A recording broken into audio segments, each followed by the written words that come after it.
මේ මොකද්ද මේ වල තියෙන්නේ? මොන හරි තෑග්ගක් වගේ බලු. චිසර චිට් එකක් තියෙනවා. සර්ට මහන්සිත් ඇතිනේ අපිට බැනලා. අපි නම් තරහ නැහැ. ඒ නිසා මේක සර්ට ඔච්චර තරහ ගන්න එපා. ඇත්ත වයසට වඩා වයස පෙනුනොත් එහෙම අවුල්නේ කියලා. මොකද්ද බලු මේ?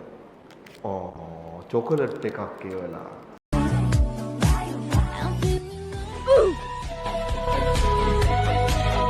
බල හිතනවා නන්දෝ පගාව දීලා මාව හරිද? රයිට් හරිද? රයිට් ගන්නවද? නෑ තියනවා. හරිද? අපි මේ එහෙම මේ පගාවට නැමෙන මිනිස්සු නෙමෙයිඩෝ. පගාව